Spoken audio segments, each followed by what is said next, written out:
Hi guys, Matt here from Australian Home Brewing, and I'm here to talk to you today about the new Bohemian Pilsner we've released.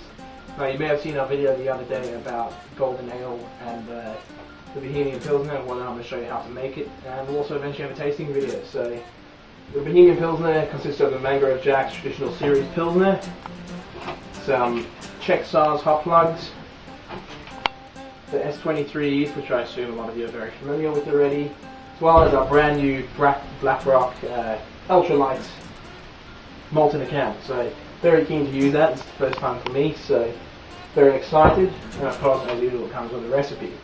Let's get started. Okay guys, so to start, I've got my Black Rock ultralight malt just in some really hot tap water over here, and that's just to loosen up the contents and make it easier to get out. So that's what we're doing there. If you take the lid off and it's really cold, you'll find it sticks in the can. It's really hard to get it out of there, so this is the way around it.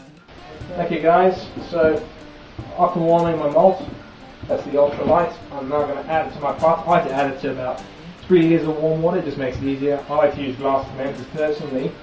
It's not advisable for most people because they're really hard to clean. I just like seeing what's going on in my vessel. So I have to make my really watery so it'll go through my funnel before I stick it in there. But for your sake, you can just empty it straight into the bottom of your fermenter. So here we go. I've got my brewer's paddle. I'll just give it a light stir into my warm water. Just get everything nicely dissolved right from the beginning. What I like to do as well is, once it starts to slow down, you could be standing here all day waiting for that. I like to stop it just then. And what I've done is saved some warm water from the bottom of my pot. I'll then add it. Now be careful because this is a tin, so if it's very hot water you're going to burn your hand. Save it from the bag and just give it a light swirl, and you'll find this loosens it up really nicely. So here we go. We'll put this into our pot as well. Off it goes. You'll see it's mostly water and it'll be followed by a lot of malt. Now the added advantage of having a brewer spoon is you can, if you're careful and you watch that sharp lid, use it just to nicely scoop out the remaining malt in the can, and it works really, really well. So there we go, there it all goes. Okay, the next step, quite simple, is adding in the traditional series Pilsner. So just open that bag up, right up the taste of the malt, and in that goes into our pot. Now this can also be quite hard to get out, so I always save a little bit of extra warm water to put in the bag for this one to help loosen it up. So first I like to squeeze all that out. And likewise, if you're not using a glass fermenter like I am, you can empty this straight into your brewing vessel.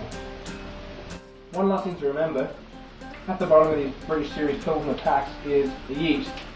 You don't want to use that in your brew. We have provided you with the Saf Lager S23. I want you to use that instead. So just keep that one. You can keep it for one of those brews that doesn't quite work out, or some experiment, whatever you might be doing. I'm just adding my malts in as you saw me make. Do it slowly. If you are doing it this way, it's really, really hot. If you're using standard plastic fermenter, this will already be in the bottom, so you can just ignore this step. There we go. It smells really good. We've got our hop plugs here. These are Czech Saaz, and they bring the Bohemian into our Bohemian Pilsner. So there we go, they are plugged, making real hop flowers. All you can do is you drop them into some boiling water, both of them, and the residues got left in there, and you're going to gently simmer those for a good 2 minutes. Once you hit the 2 minute mark, turn off your hot water. In this case I'm using gas, it's easier. Turn off hot water and just let them sit there and draw, if you like, for 15 to 20 minutes. So here I've got my hop plugs. I'm just breaking them up, just so they all get access to 2 liters of water I've added them to. What you might want to take note is they really stick together, so really give them a good poke with a spoon or whatever you've got. Once you're done, turn off the heat after 2 minutes, and like I said, let them steep there for 15 to 20 minutes and it'll do them one hell of a lot of good.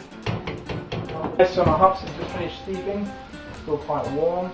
I'm going to quickly pour them through my funnel. You could either have to use a hop bag. I'm actually just filtering mine through this hop bag.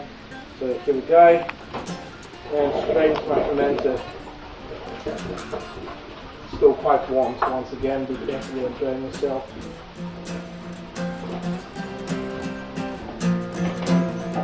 There we go. So there they go. Last bit, we've got it all in there. Now it's just time to add some cool water. This should get you to about the right temperature for your yeast. So We're just going to top it up with some of the usual old tap water. There we go. I like to let it really get aerated. I find that really helps with fermentation of the flavors. There we go. Okay guys, we're at the end. We've now filled up our brewing vessel to 21 litres. It's a nice temperature. I measured it with my thermometer. It's below 36. It's got my S23 yeast here, which I'm now just going to pour in through the top.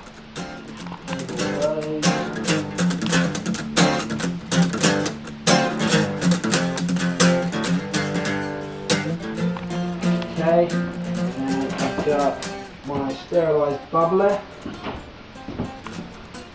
Here it is. Okay, and that's been filled with some sterilising solution, and it's going to go straight in the top of my brewing vessel once it stops dripping. There we go. Now I just like to give mine a little wiggle around like this to just mix that yeast in, and that's that. We're all done. We're going to stick it away for a few days now and let it bubble, and I'll get back to you to let you know how it turned out. Thanks guys for watching.